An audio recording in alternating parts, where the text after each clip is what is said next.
एक गांव में बाऊ और चीकू नाम के दो भाई रहा करते थे। उन दोनों की आपस में बिल्कुल भी नहीं बनती थी।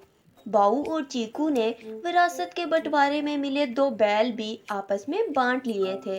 बाऊ का सौतेला भाई चीकू बेहद खराब बर्ताव करने वाला लड़का था, और वहीं बाऊ बेहद नरम और अच्छा रवैया रखने वाला लड़का था। वो अपने बैल का भी बहुत ख्याल रखता था। बाऊ अपने बैल को बिल्लू कहकर बुलाता था, तो वहीं चीकू अपने बैल को बीमा कहकर बुलाया करता था। अपने बैल को ठीक तरह से समझा लो। मैं तुम्हारे कहने का मतलब नहीं समझा। तुम अच्छी तरह से जानते हो बाऊ कि हम दोनों भले ही अलग अलग कमरों में ही रहते हो, लेकिन हम दोनों के बैल एक ही जगह पर बांधे जाते हैं। कल तुम्हारे बैल ने मेरे बैल भीमा को एक सींग मारा है।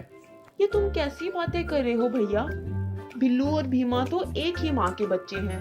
कल वो दोनों खेल रहे थे। उन्हें क्या मालूम बंटवारा क्या होता है। वो मुझे कुछ नहीं पता। अगर तुमने अपने बैल को नहीं समझाया तो मैं उसकी मार मार कर बुरी हालत कर दूंगा। लेकिन चीकू, मेरी बात तो सुनो। मुझे कोई बात नहीं सुननी। और वैसे भी तुम तो अपने बैल से घंटों बातें करते हो। वो तो तुम्हारी जुबान अच्छे से समझता है। अपनी जुबान में उसे समझा लो। इतना कहकर चीकू वहां से चला गया। दरअसल बहू अपने बैल बिल्लू की जुबान अच्छे से समझता था। वो और बिल्लू घंटों बातें किया करते थे।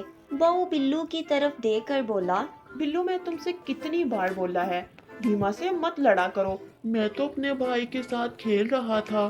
खेल खेल में मेरा एक सींग उसको लग गया। अब उसके साथ मत खेलना। ये कैसी बातें कर रहे हो आप? भीमा मेरा छोटा भाई है। पहले तो हम दोनों साथ ही खेलते थे। तुम नहीं जानते बिल्लू, अब हम दोनों भाइयों में बंटवारा हो चुका है और बंटवारे में भीमा उसके हिस्से में चला गया है। इतना कहकर बहू वहां से चला गया। हमारे मालिक के आपस के झगड़ों में हमारा क्या कसूर? वो हमें क्यों नहीं खेलने देते? मुझे आपके साथ खेलना अच्छा लगता है। हम क्या कर सकते हैं छोटे भाई, इंसान ऐसे ही होते हैं, हमेशा आपस में झगड़ा करते हैं और इनके आपस के झगड़ों में हम बेचारे जानवर आपस में फिस के रह जाते हैं। ऐसे ही कई महीने गुजर गए। चीकू और बाऊ में विरासत को लेकर दुश्मनी पैदा हो गई। चीकू बेईमानी पर उतर आया, मगर बाऊ भी हार मानने को तैयार नहीं था। मेरे पास विरासत के पूरे कागज हैं। बहुत सीधी तरह से यहाँ से निकल जाओ। ये तुम कैसी बातें कर रहे हो चीकू? भला मैं अपनी बीवी बच्चे को लेकर कहाँ जाऊंगा? तुम कहीं भी जाओ, मुझे इससे क्या। ठीक है, अगर ऐसी बात है तो मैं इस मामले को गांव के मुंशी के सामने रखूंगा। गांव के मुंशी का नाम सुनकर चीकू बुरी तरह से डर गया और दिल ही दिल में बोला, अगर ये गांव के मुंशी के पास चला गया तो मेरी चोरी पकड़ी जाएगी। क्या करूं, मैं तो अपने ही जाल में फंस गया। ठीक है, हम घर का मामला घर में ही सुलझा लेते हैं। क्यों ना हम बिल्लू और भीमा की लड़ाई करवाएं। हम दोनों के बैलों में से जो जीतेगा वही विरासत का मालिक होगा। तुम्हारा दिमाग तो ठीक है। भला हमारे झगड़े में इन बेचारे जानवरों को क्यों घसीटते हो? सोच लो, नहीं तो हमारे खानदान का झगड़ा बीच पंचायत में उछाला जाएगा। तब तुम्हें क्या ज्यादा अच्छा लगेगा? चीकू की बात सुनकर बाऊ चुप हो गया। वो चाहता तो नहीं था, मगर वो अपने खानदान की इज्जत को पंचायत में उछालना नहीं चाहता था। ठीक है, जैसे तुम्हारी मर्जी। बिल्लू बैल और भीमा बैल आमने सामने आ गए।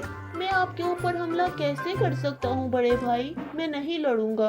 हमें लड़ना ही होगा भीमा, और तुम्हें जीतना होगा। ये कैसी बातें कर रहे हो आप? अगर मैं जीत गया तो मेरे मालिक तुम्हारे मालिक की सारी विरासत पर कब्जा कर लेंगे। नहीं भीमा, तुम्हारा मालिक बेईमानी पर उतरा हुआ है। मेरे हारने के बाद भी तुम्हारे मालिक कुछ नहीं कर पाएंगे। और मैं इंसान नहीं हूँ, इसीलिए मैं अपने छोटे भाई को नहीं मारूंगा।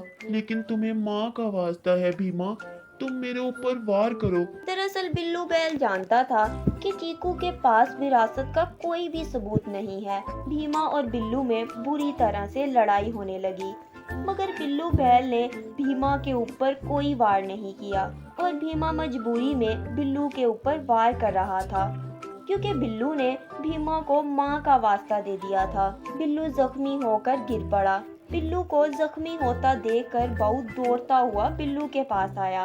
बेटा बिल्लू, तुमने तो अपने भाई के ऊपर हमला किया ही नहीं। तुम तो इससे ज्यादा ताकतवर थे। देखो तुम बुरी तरह से जख्मी हो गए हो।